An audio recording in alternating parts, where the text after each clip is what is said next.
শুভেন্দু অধিকারী ঠিক কি করতে চাইছেন, কিভাবে প্ল্যান রেডি করছেন? কারণ আবার কিন্তু 26-এ তার নিজের জায়গাটা ধরে রাখাটা এক্ষেত্রে ভীষণভাবে গুরুত্বপূর্ণ। কারণ যতই মুখে যে দল যাই বলুক না কেন, সবার কিন্তু বুক দুরু দুরু ঠিকই করে যে নিজের জায়গাটা যদি ধরে রাখতে যদি না পারে তাহলে কিন্তু আগের জায়গাটার বজায় রাখা যাবে না। আর অন্যদিকে তৃণমূল, তারাও তাদের মতো করে প্ল্যান সাজাচ্ছে, তারাও তাদের মতো করে গুটি সাজাচ্ছে। কারণ মমতা বন্দ্যোপাধ্যায়ের সঙ্গে যে প্রেস্টিজ ফাইট হয়েছিল শুভেন্দু অধিকারীর নন্দীগ্রামে, সেই জায়গাটাকে আবারও পুনরুদ্ধার করার জন্য 26-এ কিন্তু একটা বড় চ্যালেঞ্জ তৃণমূলের কাছে। আমাদের সঙ্গে আলোচনায় আমাদের কলিগ অনির্বাণ রয়েছে এবং চন্দন সেনাপতি রয়েছে। অনির্বাণের সঙ্গে কথা বলবো। অনির্বাণ, এই যে প্রেস্টিজ ফাইট, কোন দল কিভাবে তাদের গুটি সাজাচ্ছে জানতে চাইবো। দেখো, ইতিমধ্যেই কিন্তু আমরা দেখেছি যে গতবার কিন্তু একেবারে প্রধান যে বিরোধী দলের যে প্রধান মুখ ছিল সেটা ছিল শুভেন্দু অধিকারী, এবং বিধায়ক হিসাবে কিন্তু তিনি প্রতিষ্ঠিত হয়েছেন এবং এখন তিনি রাজ্যের বিরোধী দলনেতা।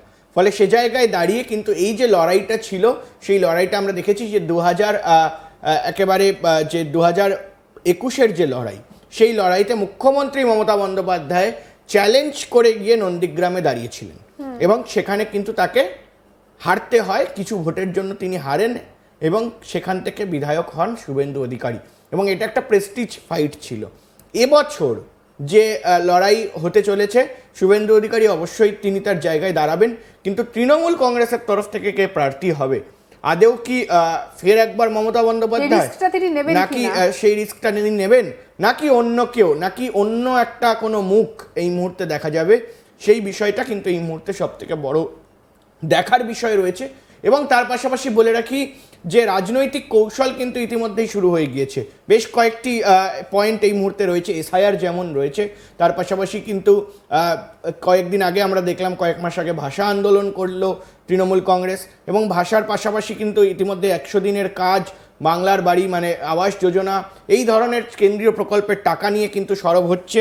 ফলে স্পষ্টত বোঝাই যাচ্ছে যে কোথাও গিয়ে কিন্তু এই মুহূর্তে দাঁড়িয়ে রাজনৈতিক যে একেবারে বলা যায় তরজা, সেই তরজা কিন্তু তুঙ্গে, এবং আগামী দিনে দেখা যাক যে কোথাও গিয়ে শুভেন্দু অধিকারী বা তৃণমূল কংগ্রেস তাদের যে লড়াই রয়েছে, সেই লড়াই নন্দীগ্রামের ক্ষেত্রে কোন দিকে এগোয় সেটা কিন্তু এখন দেখার। অবশ্যই চন্দনের সঙ্গেও কথা বলবো। চন্দন, এই মুহূর্তে একেবারে জানতে চাইবো যে ভিতর থেকে, মানে দলের ভিতর থেকে কি কি খবর উঠে আসছে, পূর্ব মেদিনীপুরে কিভাবে গুটি সাজাচ্ছে রাজনৈতিক দলগুলো? দেখো, তোমাকে জানিয়ে রাখি যে পূর্ব মেদিনীপুর এই জেলার সব থেকে বা অত্যন্ত গুরুত্বপূর্ণ জেলা হচ্ছে নন্দীগ্রাম। ইতিমধ্যেই তুমি জানো যে 26-এর ভোটের নির্ঘণ্ট প্রায় কিন্তু পড়ে গিয়েছে, এবং এই নন্দীগ্রাম আবারও যে রাজ্যের একটা এপিসেন্টার হতে চলেছে সেটা কিন্তু একদমই স্পষ্ট। কারণ এখানে রাজনৈতিক দল, বিরোধী দল বিজেপির পক্ষ থেকে কিন্তু ইতিমধ্যেই চ্যালেঞ্জ ছোড়া হয়েছে রাজ্যের শাসক দল তৃণমূল কংগ্রেসকে। স্থানীয় যারা বিজেপির নেতৃত্ব রয়েছেন তারা কিন্তু ওতপ্রোতভাবেই ঘোষণা করে দিয়েছেন যে তৃণমূল কংগ্রেস বা তৃণমূল কংগ্রেসের পক্ষ থেকে যে কোনো নেতৃত্বকে নন্দীগ্রামের বুকে দাঁড় করালে তারা কিন্তু আবারও হারাবেন। আমরা একাধিকবার রাজ্যের বিরোধী দলনেতা শুভেন্দু অধিকারীকে বলতে দেখেছি। চন্দন, এই জায়গা থেকে একটা প্রশ্ন করতে চাই, স্বয়ং মমতা বন্দ্যোপাধ্যায় দাঁড়িয়েছিলেন, তার থেকে হেভিওয়েট আর কে হতে পারে তৃণমূলে? প্রশ্নটা যদি আরেকবার করা হয়। দেখো, এই মুহূর্তে দাঁড়িয়ে মমতা বন্দ্যোপাধ্যায় তিনি শুভেন্দু অধিকারীর বিরুদ্ধে দাঁড়িয়েছিলেন, ফলে তার থেকে হেভিওয়েট আর কে হতে পারে?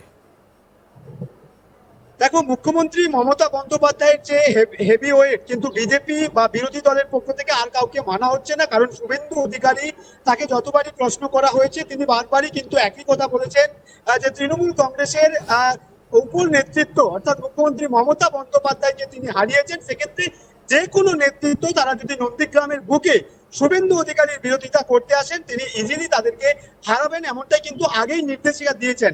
তবে 26-এর ভোটে স্থানীয় বিজেপি নেতৃত্ব তারা কিন্তু বারবারই বলছেন যে মুখ্যমন্ত্রী মমতা বন্দ্যোপাধ্যায় তিনি আবার নন্দীগ্রামে আসুক, নন্দীগ্রামে দাঁড়ান এবং শুভেন্দু অধিকারীর মুখোমুখি হোক। সেক্ষেত্রে যে প্রেস্টিজ ফাইট লড়াই আমরা 2021-এ দেখেছি এবং 26-এ দেখতে চাই, বারবারই কিন্তু শুভেন্দু অধিকারী বা বিরোধী দলনেতার ক্ষমতা নিয়ে প্রশ্ন তুলেন রাজ্যের শাসক দল। সেক্ষেত্রে কিন্তু বিরোধী দলের পক্ষ থেকে একদম স্পষ্টই বলে দেওয়া হয়েছে যে 26-এ যদি ক্ষমতা যাচাই করতে হয় তাহলে পুনরায় মুখ্যমন্ত্রী বর্তমান মুখ্যমন্ত্রী মমতা বন্দ্যোপাধ্যায়কে আবার নন্দীগ্রাম বিধানসভার প্রার্থী করা হোক, এবং সেখানে লড়াইটাই স্পষ্টতই ক্লিয়ার হয়ে যাবে যে রাজ্যের ক্ষমতা বা শুভেন্দু অধিকারীর ক্ষমতা ঠিক কতটা, এটা কিন্তু বিজেপির পক্ষ থেকে এখনো পর্যন্ত দাবি করা হচ্ছে।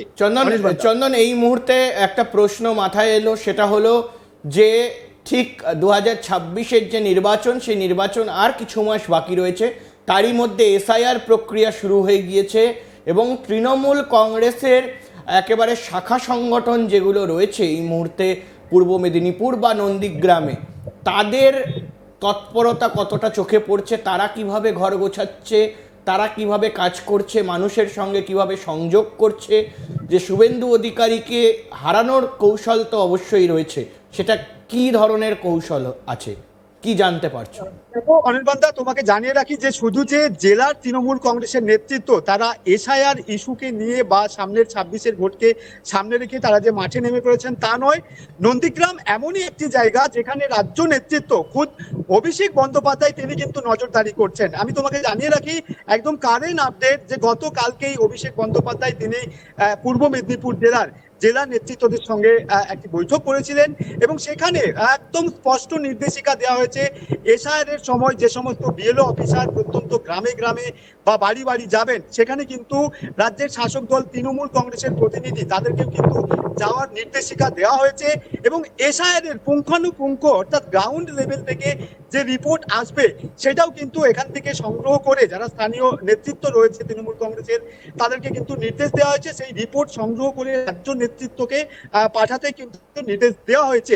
অর্থাৎ তোমাকে বলে রাখি যে 26-এর ভোটকে সামনে রেখে নন্দীগ্রাম বা পূর্ব মেদিনীপুর জেলাতে কোথায় কি রিপোর্ট উঠে আসছে এসআইআর কে ভিত্তি করে বা এসআইআর কে ইস্যু করে, সেই রিপোর্টের ওপর কিন্তু রাজ্য নেতৃত্ব বা অভিষেক বন্দ্যোপাধ্যায় তিনি নিজেও কিন্তু নজরদারি করছেন, এমনটাই কিন্তু তৃণমূল সূত্রে আমরা জানতে পেরেছি। অনির্বাণ দা, একেবারে অবশ্যই অনির্বাণ, এই জায়গা থেকে দেখো একটা তো প্রশ্ন চলেই আসছে যে তাহলে এই যে লড়াই একেবারে তো জমে উঠেছে, তারপরে সাধারণ মানুষ এক কথা বলছেন, অভিষেক বন্দ্যোপাধ্যায় তিনি মন পেতে ব্যস্ত, কিন্তু সবকিছু মিলিয়ে মিশিয়ে বর্তমানে ভোটের আগের প্রস্তুতি ঠিক কতটা চলছে? দেখো, প্রস্তুতি কিন্তু তুঙ্গে, যেমনটা চন্দন বলল, এবং আমরাও এই নিয়ে খবর করেছি যে গতকাল অভিষেক বন্দ্যোপাধ্যায় তিনি কিন্তু আলাদা করে বৈঠক করেন, এবং অভিষেক বন্দ্যোপাধ্যায় ছাড়া রাজ্য সভাপতি সুব্রত বক্সি সহ জেলার একাধিক নেতৃত্ব, বিএলএ যারা এই মুহূর্তে booth level agent, Abhishek Bandyopadhyay বিএলএর সঙ্গে দেখা করবেন এরকম কথাও আমরা একেবারে এজেন্ট হবে, এবং শুধু তাই নয়, আগামী দিনে পথে নামার যে কথা সেই কথা কিন্তু ইতিমধ্যেই জানানো হয়েছে। অভিষেক বন্দ্যোপাধ্যায় তিনি কিন্তু বলেছেন যে বিভিন্ন জেলায় জেলায় আগামী কয়েক মাস যাবৎ কিন্তু তিনি পথে থাকবেন, অর্থাৎ আমরা 2024-এর নির্বাচনের আগে একটি কর্মসূচি তৃণমূল কংগ্রেস বা অভিষেক বন্দ্যোপাধ্যায় দেখেছিলাম, সেটি হলো তৃণমূলের নবজোয়ার।